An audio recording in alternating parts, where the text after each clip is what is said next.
What is school for? Feel free to call me slow, but I spent 16 years going to school, and I still don't know.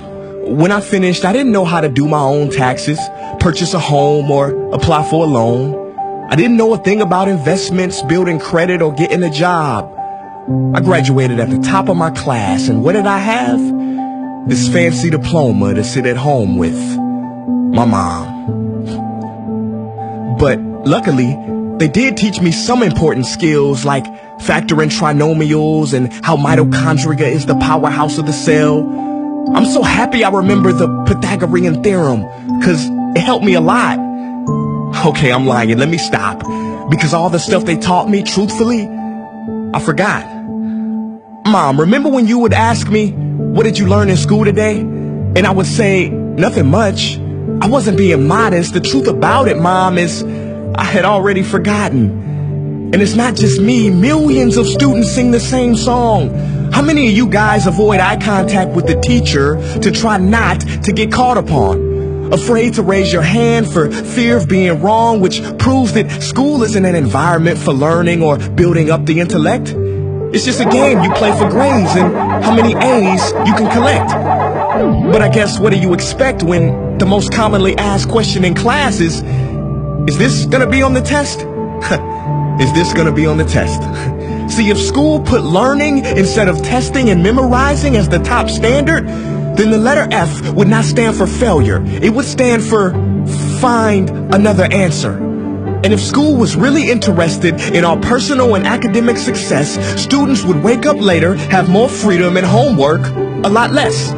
And that's not my opinion. This conclusion has been scientifically tested and proven. And any teacher that doesn't believe me, feel free to check my works cited page to inspect. Oh, and I did it in MLA format because I know that's all you will accept. See, students would get more benefit from an extra hour of sleep than putting them through the torture of an extra essay, reading 150 pages, doing problems 1 through 60 on the worksheet, and having 3 projects due by the end of the week. Not only is it pointless pain, but it's also dim-witted, because we get so much work, but they don't teach the time management skills to deal with it. See, in school, we are controlled by bells.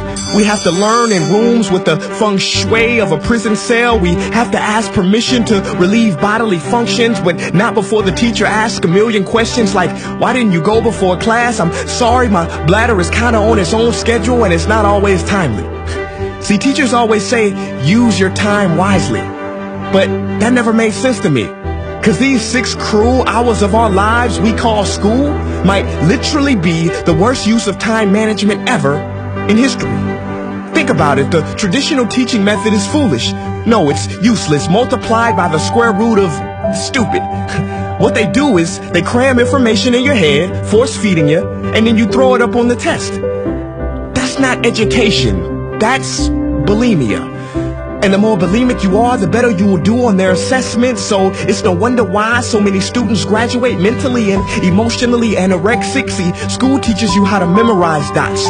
True education should teach you how to connect them. True education teaches you how to catch a fish. School teaches you, yeah, you caught the fish, but you didn't show your work, so it doesn't count. Throw it back. I'm just asking, what is school for? It's not education. That's just not true. If you still think that, you might be sniffing glue. See, the word education comes from the Latin root educe, meaning bring out, i.e. bring the gifts out of a person and make them viable. But school doesn't bring out much. It just stuffs more facts inside of you. Now some of that stuff is justifiable. We need reading, writing, and some arithmetic. That's fair. But are you telling me metamorphic and igneous rocks are more important than self-care? If suicide is the 3rd leading cause of death of ages 10 to 24, and Harvard studies suggest the biggest predictor for success is self-control and emotional health, then why the heck aren't we taught how to handle stress, bullies, or rejection? How about anxiety or depression? You know, skills we need for our entire lives. Bro, I don't even know how to cook. I'm honestly surprised I'm still alive. But hey, at least I can name all the battles that happened in the Civil War. Seriously, what is school for? Some say you need it to be successful, and that's something we do not doubt. But do you own a MacBook or iPhone? Did you know they both were created by a dropout? Are you watching this video on Facebook or YouTube? Doesn't matter which you choose. They both were created by dropouts. Ever use Snapchat, WhatsApp, shopped at Whole Foods? Well, thank a dropout. Does your home furniture come from IKEA? Okay, don't get the wrong idea. He was not a dropout. Don't be a fool. I mean, how could he drop out? Ingvar Kamprad, founder of IKEA, never even went to school. I know what you're thinking. He's just picking and choosing. There's millions who didn't go to school that aren't successful. Who is he fooling? And you're right. But open your history books and start perusing. You'll find the very people we idolize in school never really had formal and/or secondary schooling. I'm talking George Washington, Abe Lincoln. America's best presidents had zero school between them. Ben Franklin, Thomas Edison, shall I proceed? Ernest Hemingway, Mark Twain, Teddy Roosevelt, Margaret Mead. Now please, I'm not saying drop out, because some schools are great and many teachers are rare treasures. I'm saying that there's a difference between people who are smart and people who score better. I'm saying that your future is something that no test will ever measure. Even if that test begins in 3 letters like SAT, ACT, it's BS if they say those determine your LIFE. No, your destiny is in your hands. You must shape it to be great. So don't expect school to open doors, because it's more likely to slam them in your face. Sometimes I wonder about all the dreams lost in school and how much potential goes to waste. If it wasn't for music and YouTube, then I would have been just another lost case. Everybody watching this, please, close your eyes. Imagine a child sitting in the back of some teacher's class in some town. He never raises his hand, he fails most of his classes, but inside of him, there is a passion.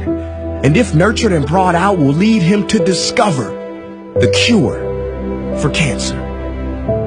But you see, I'm afraid that child's gift will never come out.